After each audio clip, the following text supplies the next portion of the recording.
I've worked all of my life to live in Italy. We found this place, and now this is our place, and it means everything to me.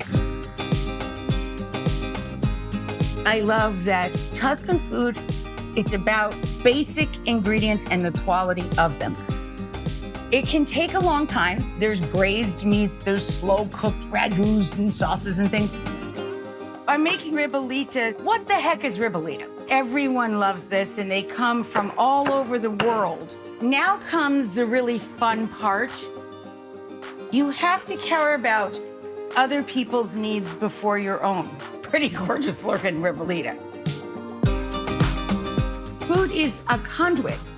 We make food to take us away to places we've never been and dream about going to.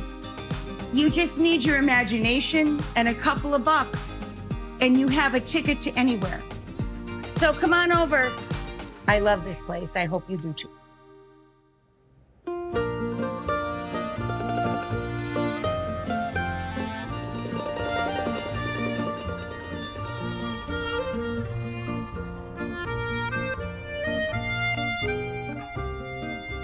I'm now starting to take requests from behind the scenes. Couldn't you make blah, blah, blah again? So I'm making Ribollita for probably the 150th time in my life. I did a little mashup of my recipe from, gosh, many, many years ago that I've taught a bunch of times on the old daytime show. I've brought it back to life. And I've studied the oldest recipes I could find of traditional Tuscan Ribollita. What the heck is Ribollita? There are some things to know about Italian soup in general. Minestre, one of the most basic beans and greens, is what my husband makes for me when I'm sick. White beans and escarole, basically. A little bit of pancetta or guanciale or something to flavor it. Ribollita is a beans and greens version. We're doing Tuscan style today, which is many types of greens and stale bread. I always toast mine. Traditionally, the soup is just made by ripping up the old stale bread. Like cucina povera, poor people's kitchen. We just throw the stale bread into the pot with the beans, which are of course very affordable, and we stretch out the nutrition by the addition of all of those greens. It's sort of like in American cuisine from the South, from the deep South, there's gumbo zerb day. There's a wash day where everybody does laundry and chores on the same day, and they put a ton of greens in a pot with a hock or some pork flavor of some sort, and you can add beans or starch to it in a variety of ways. For me, the bread part is the most important thing. I like to toast the bread, and I mean toast. This is stale variety of rustic bread, ciabatta mostly, stuff we had literally left in the pantry. All right, so we have our toasted bread, element number one. Element number two, big pot. The bread will bloat more than you think it possibly can. You need a big pot. Next element, we're going around the clock here. We're just going around the stove, and that's not even the beginning of it. So this is a pot of stock. I'm using vegetable because I'm gonna try and keep this vegetarian. Separately, interesting footnote, in my version of Ribollita, I add porcini cooked out. My sister refuses to eat mushrooms of any kind. So I have to keep the vegetable stock with the porcini separate from the main dish so I can pull out some for Maria and then finish the soup for the rest of the people that eat mushrooms. So I'm turning this stock on. You should always add warm liquid to any dish that you're wanting to move forward in an efficient manner. Let's keep going around the counter. I know this is sounding complicated. It's really not. It's just a little labor intensive, that's all. Now over here, we have our mixture of greens, and I mean mixture. It's very important in Tuscan style Ribollita to have a large amount of greens and soaked beans. What do I mean by that? Overnight, we soak cannellini. Now, I can make a quick version of this, as can any cook, with jarred or canned white cannellini beans. But you will have a different bite, a different taste, and starchier cooking liquid if you actually soak beans overnight. And I let them soak with an onion and a couple of bay leaves. Like literally, they sit in a bowl covered with water by a couple of inches overnight with onion and bay. Okay? I add salt to that water because you have to flavor the water itself, and it's going to be added ultimately to the soup. Bye-bye. You see how much liquid I have left? We're gonna save, it's only a couple of cups, maybe a cup and a half to 2 cups. We're gonna save that and give it a stir. Moving along. When it comes to the greens, you have to think like a cat. That sounds weird, right? But when we strip greens, we do this. We paw the green off of the stem. Now, normally I wouldn't throw away the stem of anything other than kale. Kale, I always throw away the stem. It's too tough. You don't want it. It's gonna be like weird green dental floss. Not cool. When I use Swiss chard, this is a different story, especially around the holidays and Thanksgiving. With Swiss chard, the stem is a little more tender. And if you're going to make an au gratin, if you're going to put like cream and cheese on some greens to make them more appealing to people that have not eaten vegetables in an entire year since they've come to your house, that's a really good tip. We chop up the stems of chard, rainbow chard, green chard, whatever. We chop it up and we can saute that. You throw it into a casserole pan with garlic. You can add spinach, you can add kale, you can add multiple greens to it. Put that all together with heavy cream and cheese, put it in the oven, people will eat it. They will come. Now, the third green here, hang on. Coarsely chopped pound of the kale and a bunch of chard. This is from our backyard. These are little white cabbages. They're like treviso is a pointy radicchio. We have pointy white cabbage. So I'm just gonna add that, but honestly, you don't need this pointy stuff. You don't have to go to the store and say, hey, do you have that pointy cabbage? I saw it on TV one day. Any white cabbage will do, but you're only gonna need, for 8 people, like a lot of people, okay? You're only gonna need maybe a half a pound of this. Every vegetable and green is mostly made of water. It's gonna collapse on you and be way smaller than you think. I'm cooking for a crew, literally, a group of people. So things are gonna cook down a little bit more. But that's the way to think about it. I'm not trying to teach you, go get a measuring spoon, go get a measuring cup, go do this, go do that. I'm trying to teach you a method that you can just adapt for your own lives. So you make big or small, it's all the same story. You just adjust the size for your family shape and size. So I have these little white cabbage nubbers, and we're just gonna add them last to our cornucopia of greens that are gonna go into this soup. And we just stay away from the absolute core because that's gonna be a little tough. We'll continue on when we come back. Now, the part that's gonna seem weird. Boop. I know, sounds like a brick.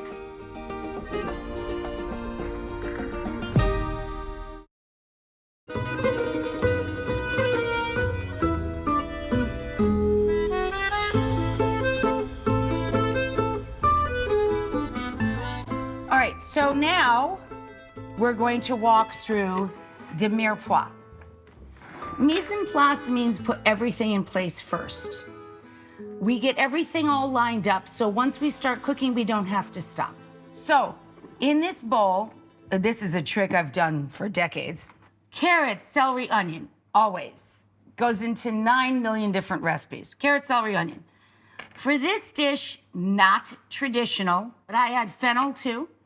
And the celery, I always keep the tops, and the leafy tops are really important to me. There's so much flavor in them. Do not cut off the head of your celery and throw it in the garbage can. So we have all of our stuff ready to go, our mise en place and our mirepoix.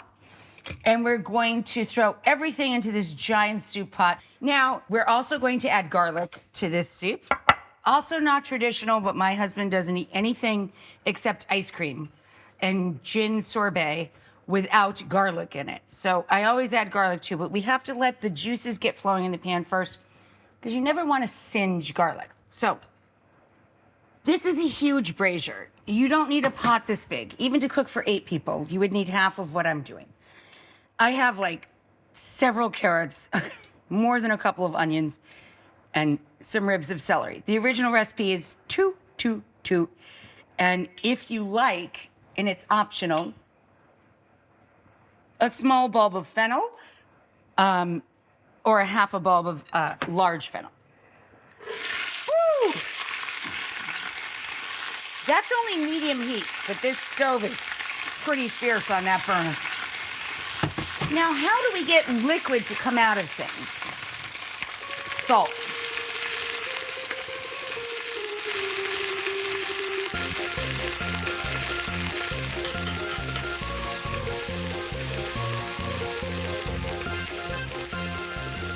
Okay, now, the part that's gonna seem weird. Okay. So Parmigiano Reggiano is the king of all cheeses. I live in Pecorino country. I always have Pecorino and Parmigiano both on hand. But the rind is sturdy enough that it can go into soup and sauce. So when you're making spaghetti meatballs, when you're making minestrone, when you're making ribollita, when you're making minestrone, boop. I know, sounds like a brick. What happens is, when we add liquid to this, and it simmers for a long time, everything in the pot ends up tasting like, well, cheese. Now we have to start doing the big job of wilting in the greens. Why do I say a big job? Now we have a huge pot today. So this will be less of a big job, but normally at home, even in an 8-quart pot, like the one I designed for the first thing in the kitchen I ever made in my whole life, gajillion decades ago. Well, like 3 decades ago. Even my largest pot, an 8-quart, this would take several additions to wilt into the pot. This pot is a giant brazier that I bought at a kitchen supply store. So it was super cheap, it was not expensive. I'm going to use a little bit of grated nutmeg because it matters when you're cooking with dark greens. It highlights the flavor of them. Little freshly grated nutmeg. A little more salt because we layer flavor. We've already seasoned the vegetable, we didn't season the greens. Pinch over the shoulder for luck. And a little black or red pepper. Hi, pals. Hello. Hi, my gorgeous. I love you. Be right back. You have to rely on patience. Guess who's not a patient person? The person who invented the 30-minute meal.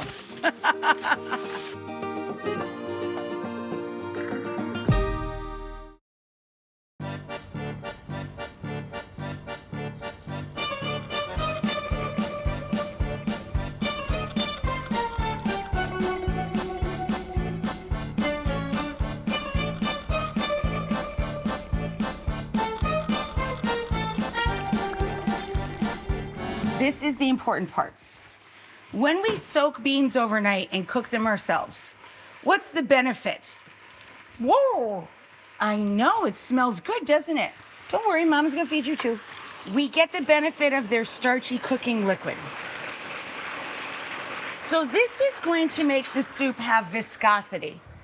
When we use canned beans, they're great. I use them all the time. I have a million canned beans, jarred beans, bottles of beans and stuff in the back pantry. But I prefer when I have the time, and I really didn't, but I was writing all day yesterday, so I was in the kitchen a lot and I could watch them. I soaked the beans and then I cooked the beans low and slow this morning at like 4:30. So now we can add, anytime we're cooking on the stove, and I designed these are mop beans. This is a mop towel with pot holders in the corners. The problem is it has this diaper thing hanging off the bottom. So if you're going to use my mopping or your kitchen towel, turn your stove off before you move a hot pot from an open flame, especially, to another hot pot. So we're going to take all of our stock and add it in here. Now we have to let this hang out a bit.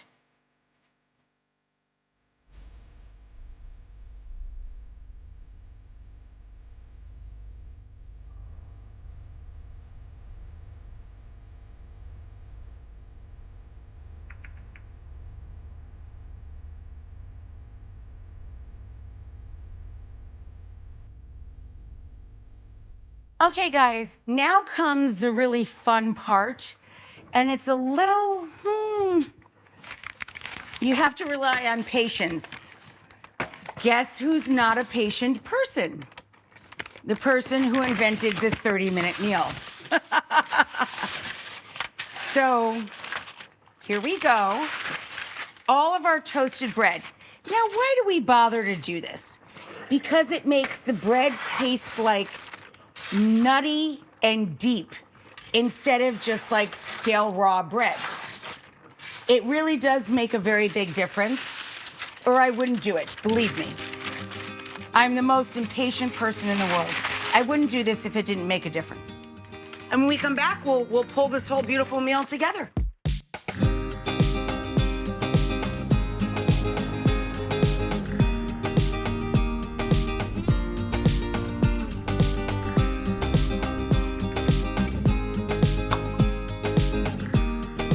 Wow, I think that's a pretty gorgeous looking Ribollita.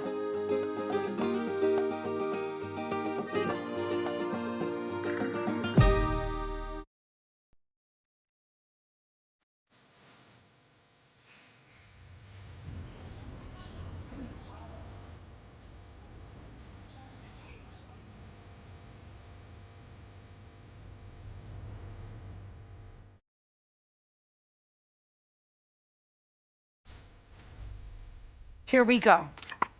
So here are our 3 greens. You're having a lot of greens. Just remember that later. But it's also a ton of protein with all of your beans that soaked overnight. And it's a ton of great nutrition in that there's carrot, celery, onion, and I put in fennel. The other thing I always add that is not traditional to Tuscan style Ribollita is I add porcini, although I don't know why they don't. They should. I love porcini, but my sister doesn't eat mushrooms. So every day that I cook here, I try and cook for everyone that is here. This is a really important part of the idea of a living kitchen. My grandfather lived with us when I was a baby. My mother was his firstborn. She was always in the kitchen with him. I've worked in service all of my life. You have to care about other people's needs before your own. We know when Ribollita is almost done, when we can make the paddle or the spoon stand. When you can make the paddle or the spoon stand, we're about there. This is bread and beans. Again, cucina povera, the poor person's kitchen. But everyone loves this, and they come from all over the world to here, to Tuscany, to eat this soup. And they probably overpay for it. I'd give it to them for free at my back door. But every day, this is a way you can feed many, many people for not a lot of money, but with a lot of love.